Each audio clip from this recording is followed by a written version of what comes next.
Hello friends, super magic રસોઈમાં મિત્રો હું આપનું સ્વાગત કરું છું। આજે હું ચોકલેટ કેક પ્રીમિક્સની રેસીપી લઈને આવી છું મિત્રો। પ્રીમિક્સ ચોકલેટ કેક અને ચોકલેટ કેકની પ્રીમિક્સ બંનેની રેસીપી લઈને આવી છું, તો તમે છેલ્લે સુધી મારો વિડીયો જોજો અને તમને મારો વિડીયો ગમે તો લાઈક કરજો, શેર કરજો અને સબસ્ક્રાઇબ કરવાનું ભૂલતા નહીં। તો આપણે શું ઇન્ગ્રેડિયન્ટ લીધા ને એ પણ બતાવી દઉં। એમાં જો મેંદો છે, ખાંડનો પાવડર છે અને દૂધનો મિલ્ક પાવડર છે, કોકો પાવડર છે અને બેકિંગ સોડા છે, બેકિંગ પાવડર છે, કોર્નફ્લોર છે અને વેનીલા પાવડર છે અને લીંબુના ફૂલ છે। બસ આટલા ઇન્ગ્રેડિયન્ટ આપણે જોશે મિત્રો। તો હવે આપણે બનાવવાનું ચાલુ કરીએ। તો પેલા મિત્રો આપણે ચોકલેટ કેકનું પ્રીમિક્સ બનાવશું। અત્યારે આપણે કેક હરેક ઘરની જરૂરિયાત બની ગઈ છે કે જો હોમ મેકર હોય કે કોઈને શોખ હોય તો પણ કેક તો બનાવતા જ હોય છે। આ પ્રીમિક્સ આપણે બજાર જેવું જ તૈયાર મળે ને એવું જ આપણે પ્રીમિક્સ બનાવશું। તો એમાં આપણે ઇન્ગ્રેડિયન્ટ હું તમને બતાવતી જાઉં છું। એના માટે મેં પેલા આપણે મિક્સર જાર લેશું।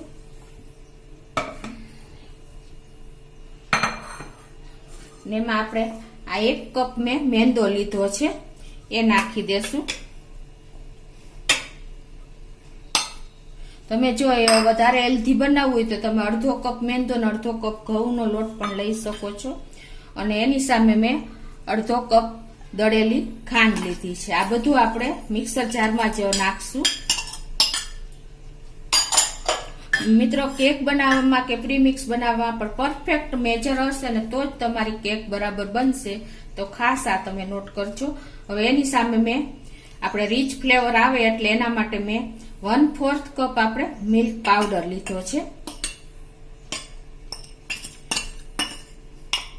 અને એની સામે મેં 1/4 કપ આપણે ડાર્ક કોકો પાવડર લીધો છે, કેમ કે આપણે ચોકલેટ કેક બનાવવાની છે એટલે બને ત્યાં સુધી તમે ડાર્ક કોકો પાવડર લેજો, તો એનો કલર અને એનો ટેસ્ટ બંનેમાં ચેન્જીસ આવી જશે। 1 ટેબલ સ્પૂન જેવો મેં કોર્નફ્લોર લીધો છે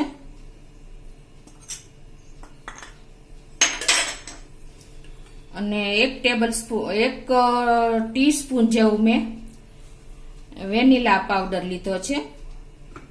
આમાં વેનીલા પાવડર વ્હાઈટ પણ આવે છે અને આ યલો પણ આવે છે। અને હવે એમાં આપણે 1 ટીસ્પૂન જેવો આપણે બેકિંગ પાવડર નાખશું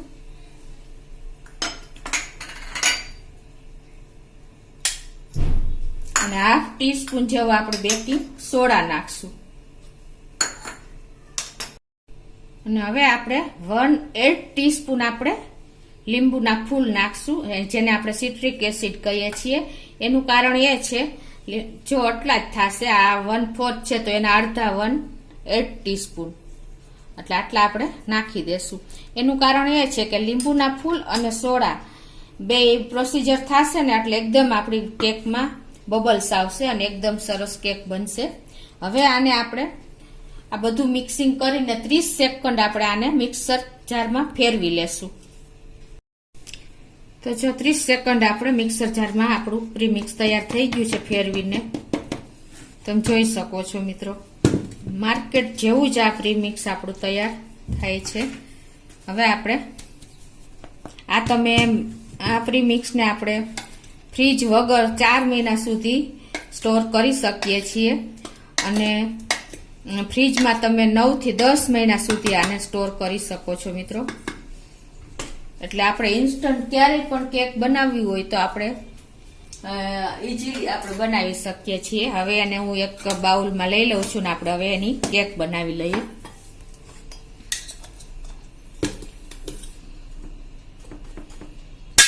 પૂરેપૂરું પ્રીમિક્સ હું લઈ લઉં છું।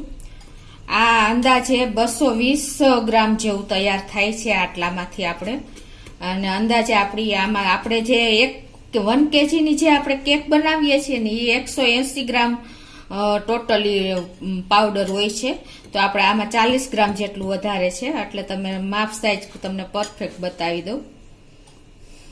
હવે આપણે આમાં 2 ટેબલ સ્પૂન જેવું આપણે ફ્લેવર વગરનું ઓઇલ વાપરવાનું છે. તમે ખાસ નોટ કરજો. સિંગ તેલ સિવાયનું કે મસ્ટર્ડ સિવાયનું તમે સનફ્લાવર છે, કોર્ન ઓઇલ છે, એ બધા તમે વાપરી શકો છો.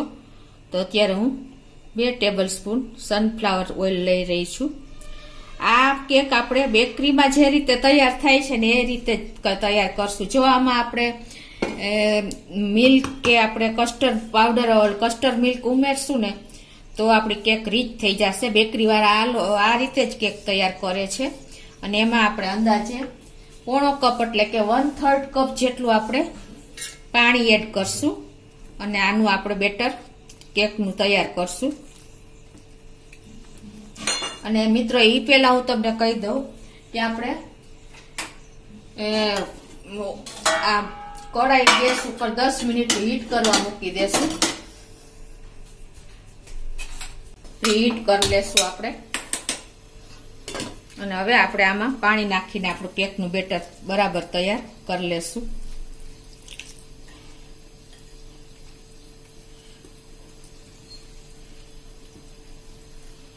આપણે આ 1/3 કપ આપણે પાણી નાખીને બરાબર આપણું બેટર તૈયાર થઈ ગયું છે.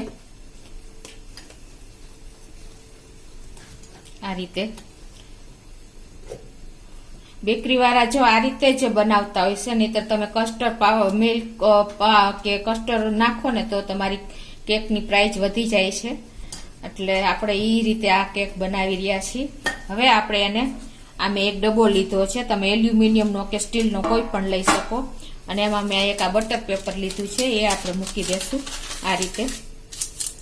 જો તમારી પાસે બટર પેપર ન હોય તો તમે ઓઇલ કરીને એને મેંદો ડસ્ટ કરીને પણ તૈયાર કરી શકો છો. અને હવે આપણે આમાં આ જે બેટર તૈયાર કર્યું છે કેકનું એ એડ કરી દેશું. ચોકલેટ કેક આપણી તૈયાર થઈ રહી છે.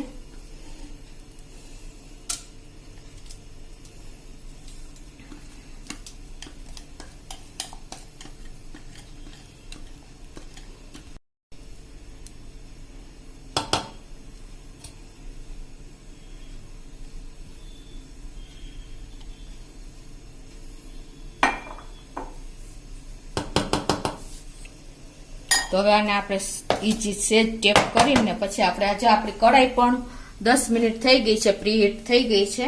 તો હવે આપણે ગેસની ફ્લેમ એકદમ સ્લો કરી નાખશું અને એમાં આપણે આ કેકનું ડબ્બો મૂકી દેશું અને આને આપણે 40 થી 45 મિનિટ સુધી આપણે બેક થવા દેશું સ્લો ફ્લેમ ઉપર જ.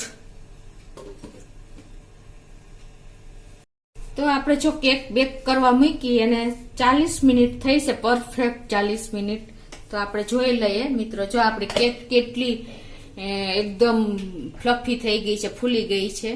હવે આપણે ચેક પણ કરી લઈએ કે ચપ્પુ લગાવીને તમે છેક સુધી જવા દેશો ચપ્પુ એટલે ખ્યાલ આવશે. જો ક્લીન નીકળશે, તમે જો આપણું ચપ્પુ એકદમ ક્લીન નીકળ્યું છે તો આપણી કેક પણ રેડી થઈ ગઈ છે. તો હવે હું ગેસ બંધ કરી દઉં છું અને હવે આને આપણે 5 મિનિટ ઠંડી થવા દે પછી તમને આગળ બતાવું. તો મિત્રો જો આપણી કેક પણ થોડી ઠંડી થઈ ગઈ છે, 3 મિનિટ જેવું થયું છે. આપણે હવે એને અનવોલ્ડ કરી લઈએ.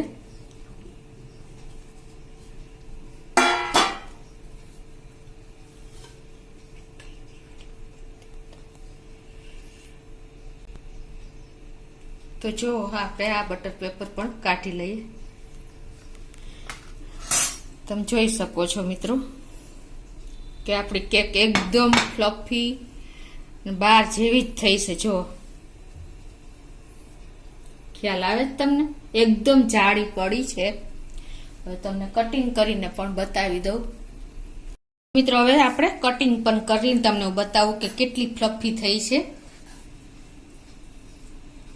જો મિત્રો એકદમ જારીદાર અને એકદમ ફ્લફી આપણી બહાર બેકરીમાં જે કેક મળે ને એવી કેક તૈયાર થઈ છે.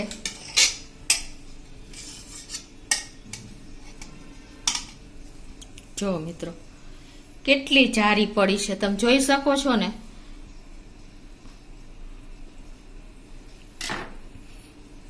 જો મિત્રો એકદમ જારીદાર આપણી કેક તૈયાર થઈ છે. આ ચોકલેટ કેક છે મિત્રો. તમને મેં એનું પ્રીમિક્સ પણ બતાવી દીધું અને કેક બનાવીને પણ ઇન્સ્ટન્ટ બતાવી દીધી મિત્રો. તો તમે ચોક્કસ એક વખત આ રીતે પ્રીમિક્સ બનાવીને ટ્રાય કરજો મિત્રો, ચોકલેટ કેક બનાવવાની. અને તમને મારો વિડીયો ગમે તો લાઈક કરજો, શેર કરજો અને સબસ્ક્રાઈબ કરવાનું ભૂલતા નહીં.